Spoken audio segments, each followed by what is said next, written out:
드리니 나의 생명 드리니 주여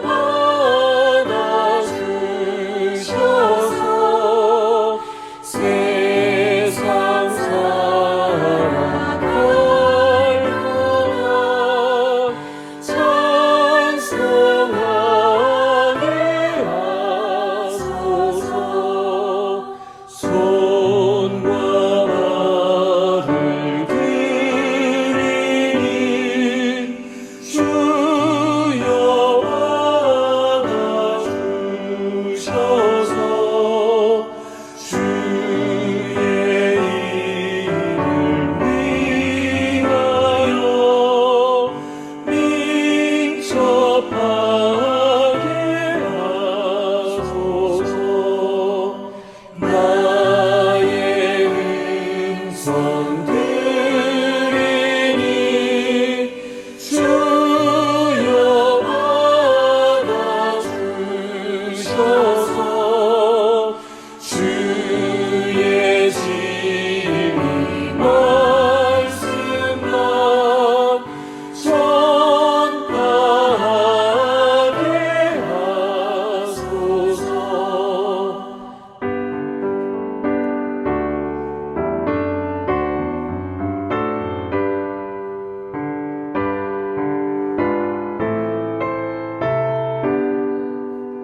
사절입니다.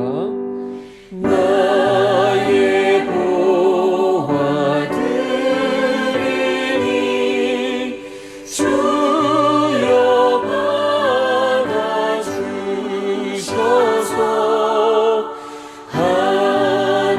하늘나라 위하여 주 뜻대로 쓰소서. 나의 시간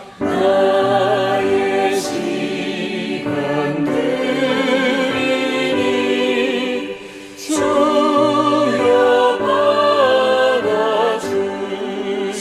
받아주셔서 평생 토록 주 위에 봉사하게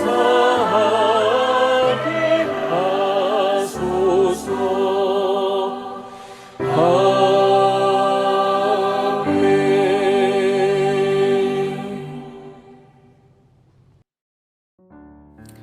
마태복음 10장 40에서 42절 말씀입니다. 너희를 영접하는 자는 나를 영접하는 것이요 나를 영접하는 자는 나를 보내신 이를 영접하는 것이니라. 선지자의 이름으로 선지자를 영접하는 자는 선지자의 상을 받을 것이요 의인의 이름으로 의인을 영접하는 자는 의인의 상을 받을 것이요 또 누구든지 제자의 이름으로 이 작은 자 중 하나에게 냉수 한 그릇이라도 주는 자는 내가 진실로 너희에게 이르노니 그 사람이 결단코 상을 잃지 아니하리라 하시니라. 마태복음 10장은 예수님이 제자들을 전도여행 보내시면서 하신 말씀으로 이루어져 있습니다. 그러면서 주님을 따르는 제자는 어떤 자들인가에 대한 설명이 나오고 있습니다. 예수님의 제자는 한마디로 자기 십자가를 지는 사람이라는 거죠. 이 땅에서 번영을 얻는 것이 목적이 아니라 예수님을 따르며 진리를 좇는 것이 목적이기에 때로 이 제자들은 세상에서 종종 어려움을 겪습니다. 그러나 주를 위해 목숨을 잃고자 하는 자는 얻는다는 말씀처럼 주님은 우리에게 더 큰 은혜로 갚아주실 거라는 말씀입니다. 오늘 말씀 40절에 보면 너희를 영접하는 자는 나를 영접하는 것이요 나를 영접하는 자는 나를 보내신 이를 영접하는 것이니라 그랬습니다. 요 앞단락에서는 제자들이 미움을 받고 박해를 받고 십자가를 질 것에 대해 주로 말씀하시다가 이제는 그들이 영접을 받고 환대를 받을 수도 있다는 다소 위로가 되는 말씀으로 마무리하고 계십니다. 예수님은 어떤 사람이 전도자들을 영접한다고 한다면 그 사람이 예수님을 영접하는 것으로 간주하시겠다고 말씀하십니다. 그리고 제자들에게 냉수 한 그릇이라도 대접하는 자는 결단코 상을 잃지 않으리라고 하십니다. 사실 냉수 한 그릇이 뭐 그리 대단한 것이겠습니까? 우리가 생각할 땐 정말 보잘것 없고 하찮게 보일 수 있습니다. 하지만 하나님에게는 그게 예사롭게 보이지 않으신다는 것이죠. 하나님은 주님의 종들에게 행한 그런 아주 작은 선행 하나도 잊지 않으시고 기억하셨다가 갚아주시는 분임을 알 수 있습니다. 하나님은 하나님의 일들을 진행하실 때 하나님의 대리자를 통해서 일하십니다. 그래서 선지자들도 보내시고 예언자들도 보내시고 또 주님의 일꾼들 또 목회자도 보내십니다. 그런데 하나님이 보내신 그 대리자들에게 행한 그 행동이 곧 하나님께 행한 것으로 간주하신다라는 것이 오늘 말씀의 원리이고 하나님 나라의 법칙입니다. 오늘 본문에서 예수님이 결단코 상을 잃지 않으리라 이렇게 말씀하셨는데 이것은 예수님이 주실 상이 있다라는 말씀입니다. 예수님은 오늘 본문 말씀에서 뿐 아니라 앞서 산상수훈에서도 이 상에 대해 직간접적으로 여러 번 언급하신 바 있습니다. 계시록 22장 12절에 보면 보라 내가 속히 오리니 내가 줄 상이 내게 있어 각 사람에게 그가 행한 대로 갚아주리라 이런 말씀이 있고요. 마태복음 16장 27절에는 인자가 아버지의 영광으로 그 천사들과 함께 오리니 그때 각 사람이 행한 대로 갚으리라. 물론 구원에는 차별이 없습니다. 우리의 행위, 우리의 인간성, 우리의 어떤 모습 같은 것이 우리의 구원에 전혀 영향을 주지 않습니다. 오직 예수 그리스도의 은혜고 또 선물로 우리는 구원을 받습니다. 하지만 구원 이후의 삶에 대한 하나님의 갚아주심이 있습니다. 그 사람이 행한 것에 대한 상급이 있다는 것이죠. 이것을 가리켜 바울은 해의 영광이 다르고 달의 영광이 다르고 별의 영광이 다르다라고 고린도전서 15장 41절에서 말씀합니다. 물론 천국에서 이 상급이 어떤 식으로 구현될지는 우리는 알 수 없습니다.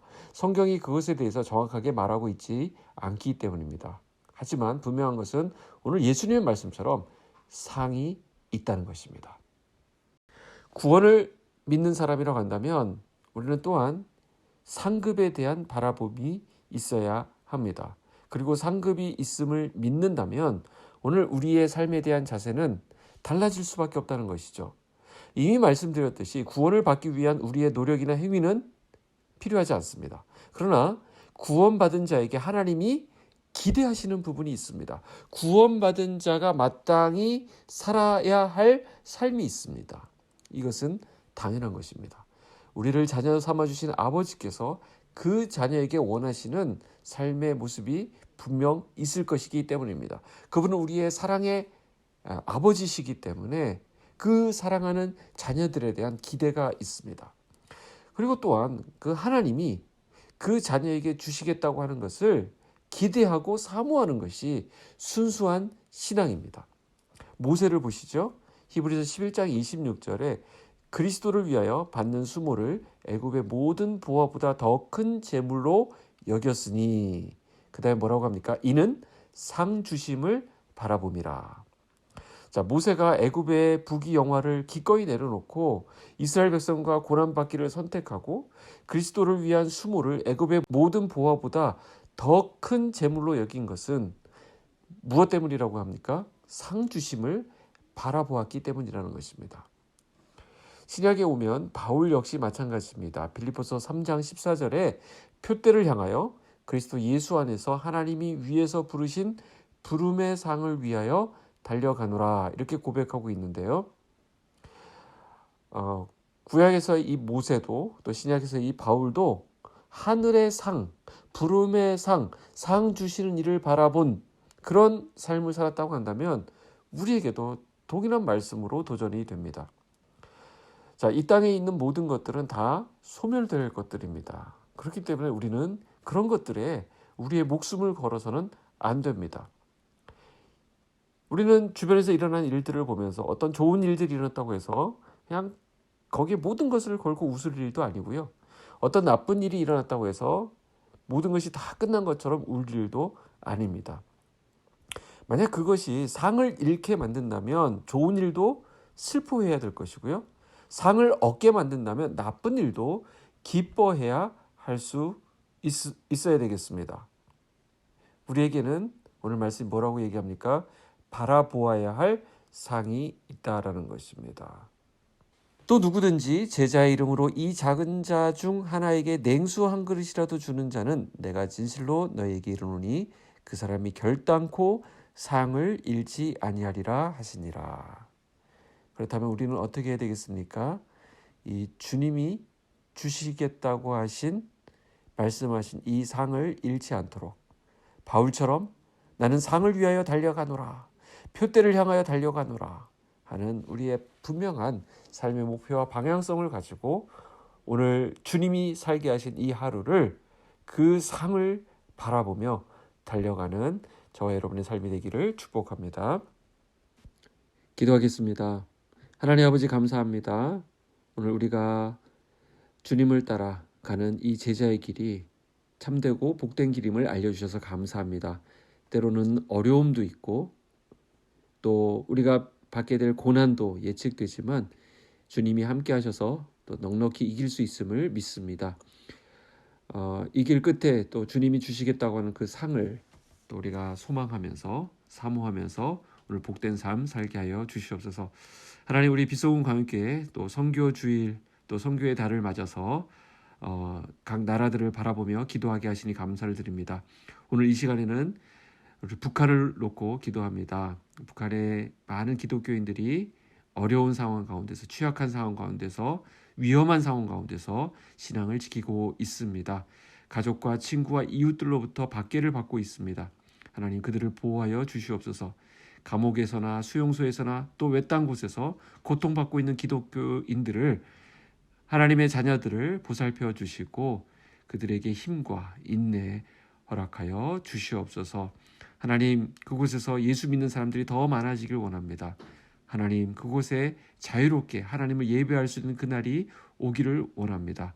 하나님, 그곳에 신실한 주의 종들을 보내어 주시고 우리가 모두 남과 북에 함께 하나님을 예배하고 하나님이 기뻐하시는 일들을 감당하는 귀한 나라 될 수 있도록 하나님, 남과 북에 하나님의 은혜를 더하여 주시옵소서.